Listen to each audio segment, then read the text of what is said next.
अग्निपथ क्या है ये अग्निपथ? युवाओं में आ गई है भूचाल। युवाओं का कहना है केवल 4 साल हम डिफेंस को सर्विसेज देंगे। एक युवा साथ खड़ा है, अपना दर्द साझा करने वाला है। बताइए। भाई साहब, मेरा नाम सुमित है, मेरा गांव खरकड़ी है। मैं भाई साहब सरकार के टीओडी के बिल्कुल खिलाफ हूं। भाई साहब, मैं यहाँ पे 8 साल से, पिछले 8 साल से तैयारी करता हूं, 2015 से। अभी मेरे को क्या परिणाम मिला है? 4 साल में मैं क्या कर लूँगा? मैंने तैयारी 8 साल की और नौकरी उससे आधी, तो उसके लिए मैं क्या करूँगा भाई साहब? मैं सरकार को भाई साहब मतलब एक ही बात कहना चाहता हूँ, भाई पहले किसान अब जवान, सबको इसने मार दिया। बनने से पहले कहता था अच्छे दिन आएंगे, इसने हमको ये अच्छे दिन दिखा दिए भाई साहब। एक बात पता है आपको, बता देते हैं, पहले किसान फिर जवान, मगर एक बात आती है, घर घर किसान घर घर जवान। अब कहाँ जाएंगे जवान? जवान कहाँ जाएंगे भाई साहब? कौन जाएगा 4 साल के लिए? आप खुद सोच के देखो, किसकी माँ अपने बेटे को 4 साल के लिए शहीद होने के लिए भेज देगी? कोई नहीं भेजेगी माँ अपने बेटे को, अपने से दूर कोई नहीं करेगी 4 साल।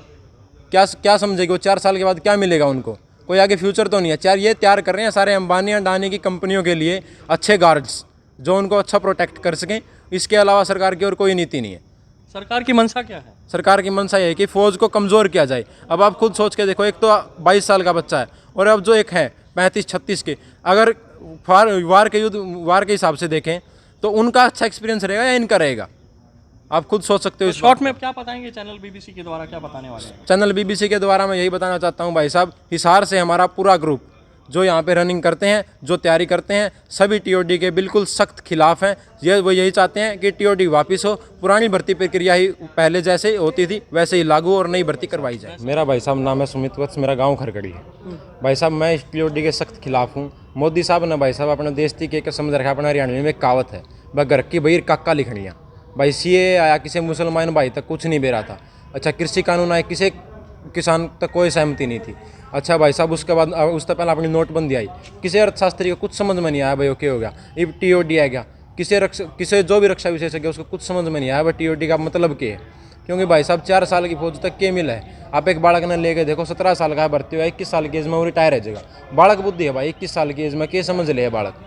वो उसकी बालक बुद्धि समझ के वो रिटायर आ जाएगा। आने के बाद भाई साहब वो 11 लाख रुपये 71,000, कोई छोरी का ब्याह थोड़ी है भाई, वो कन्यादान गाल दिया 11 लाख 71,000, क्या कर लेगा भाई 11 लाख में? हुआ है कि सीधी बात, ये जो आ रहा है गलत है। गलत है भाई। 11 लाख में भाई, आज के दिन में एक किसान का बेटा हूँ भाई, 11 लाख में आज के दिन भाई अगर आदमी खेती करने लग गए तो भाई ट्रैक्टर के संज को नहीं आओ 11 लाख रुपया में। चलिए आप बताइए। नमस्कार जी, मेरा नाम रामविलास है। पिछले 2.5 साल में एयरफोर्स की वैकेंसी एक बार हुई है, जिसमें मैंने एग्ज़ाम दिया। एग्ज़ाम देने के 1 साल हो गया, रिजल्ट नहीं आया। रिजल्ट का इतना वेट करा क्योंकि मेरे को पता था मेरे पेपर पास हो रहा है। घर वालों की इतनी उम्मीद थी कि पेपर पास है। मैंने पिछले साल एग्ज़ाम देने बाद मैंने पढ़ाई छोड़ दी क्योंकि मेरा एक टारगेट था एयरफोर्स ज्वाइन करना। एयरफोर्स के लिए मैंने सब कुछ करा, लेकिन परसों जब टीओडी नियम आया ना, उस पर किसी पत्रकार ने सवाल पूछा। मैं उस पत्रकार को धन्यवाद करता हूँ जिसने पूछा कि पुरानी भर्ती प्रक्रिया क्या हुआ, जिसमें कुछ बच्चों की इनरोलमेंट बाकी है, कुछ का रिजल्ट बाकी है। तो एयर चीफ ने सीधा ये कहा कि पुरानी भर्ती प्रक्रिया भूल जाओ और नई सिरे से भर्ती शुरू करेंगे। तो भाई साहब, हमारे घर वालों ने कम से कम 5-5, 6-6 लाख रुपए लगा के हमारी पढ़ाई पे, हमारे घर वालों को क्या हालत होगी आज। और मेरी एज अभी 21 से ज़्यादा होने वाली है, और अगर मैं 21 हो तो मेरे एयरफोर्स का कोई टारगेट नहीं मिलेगा। ओवरेज होने वाला हूँ। मेरे साथ पे पानी फिरने वाला है। मेहनत पे पानी फिर गया। मेरे साथ में हज़ारों बच्चे हैं जिनकी मेहनत पे। जय हिंद साथियों, मेरा नाम आदित्य शर्मा है। तो साथियों, मैं मेरे इन दोनों भाइयों की बातों से बिल्कुल पूरी तरह से सहमत हूँ। अब देखो, घर वालों ने +2 कर बच्चे बाहर भेज दिए।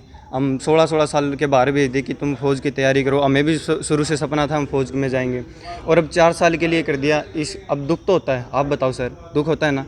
4 साल के लिए हम आर्मी में ज्वाइन करेंगे तो फिर हम 17 साल के फार्म भर देंगे और 18 साल के ज्वाइन कर लेंगे। 21 साल के हम रिटायरमेंट आ जाएंगे, 21-22 साल के। फिर हम क्या करेंगे? फिर हमारे पास क्या बचेगा? कुछ नहीं बचा। हम तो फिर ऐसे ही धक्के खाते रह जाएंगे। 11 लाख रुपए में क्या होता है? एक घर भी पूरी तरह से तैयार नहीं होता 11 लाख रुपए में, आपको पता है। तो पूरी तरह से इसका विरोध किया जाए। सभी साथियों से यही निवेदन है कि हमारा सपोर्ट करें सारे मिलके। बस, धन्यवाद।